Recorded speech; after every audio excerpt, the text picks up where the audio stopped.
Welcome to Murphy, Sam, and Jody after the show. And, I realized I've not given an update on my dad. Jody, obviously. My father-in-law. Yeah. Right. The coolest cat in the world. But, Sam, I need to give you the update.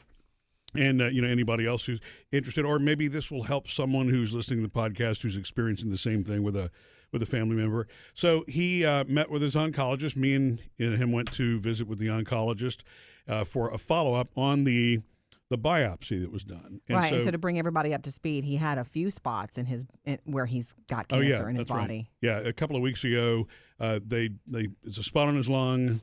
It's in his lymph nodes, or they're swollen in the chest a little bit, and then they found a spot on his brain, which they already treated with radiation, and they're confident that one treatment will help that. Wow. Which is amazing. That's an amazing story in itself. Have you told Sam about how they treated that?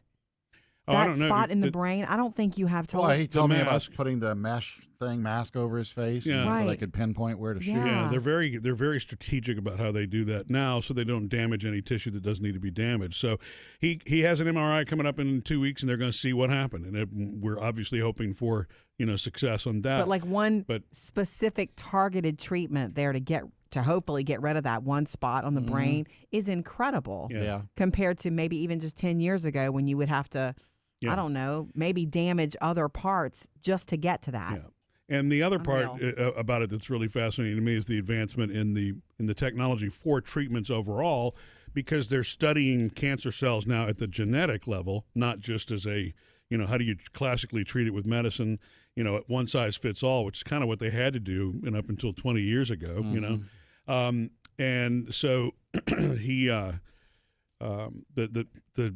they call it a mutation test, or it's a molecular whatever, scientifically speaking, and they're able to match up, I guess it's chromosomes or whatever it is in the DNA that's in a tumor with certain markers that they already know certain medicines are effective on. Oh, okay. Yeah. And so just like they do genetic markers really for treatment of any other disease. So this particular type of lung cancer that he has, 3 of the 6 markers matched up, which means that he actually can be potentially successfully treated by one of these oral medications, which today's his first day to take them. It's like a chemo pill. Yeah. And it's specifically for the kind of cancer that he has. Right. It's just crazy for him genetically. And it is a miracle, actually. Yeah, and in fact, this particular marker, which is amazing to me too, the drug that he's being treated with has only been available for about 4 to 5 weeks. It's literally that new to the market. Yes. Wow.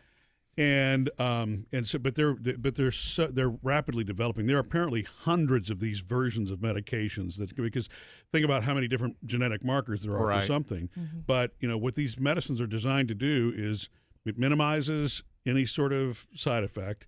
You can have some mild side effects from it, but whatever.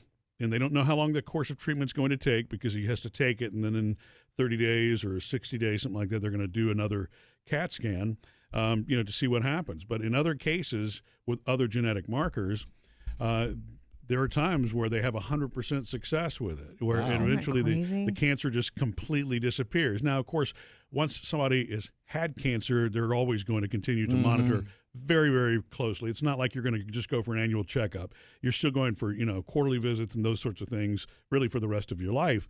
But so it's very early in this, and we don't know. And the doctor says 60 to 65% success right now, which is big, because there was a time where lung cancer was 0 to 10, and it's what he said. I'm learning so much from this oncologist just talking to him. So there have been advances in so many different types of cancers. The only ones that they're still, they've not been able to advance like they would like to is pancreatic cancer. As we know, that's what Alex Trebek just passed of, right? Was that pancreatic cancer that he had? I think so. Yeah. Because it's you typically can't operate on it, to remove it because of the way it is. The pancreatic, those are your body's hormones and all that. So those cells just tend to go through your body pretty quickly, I had my grandmother's sister passed away from that many, many years ago. But the advances are so big and strong now that there's a real chance that they will figure out some way, because about the only way to attack that pancreatic cancer in an effective way is going to be the same thing with these genetic markers if they can figure it out. So it's just the science is amazing. It shows you how I just didn't know. I lost 2 of my grandparents to cancer when I was a kid, so I didn't know much about it. And back then, there were only 3 ways to treat it. It was either surgery, if it could be done, chemo, if it could be tolerated, or radiation, if it could be done. And radiation was rough. It was rough because it was not as precise and targeted, so it tended to damage a lot of cells around the area in addition to what they were treating. So, I'm blown away at the advances to this point. So, how's your dad taking it? He turned a corner when he found out that there was a possibility of things improving here.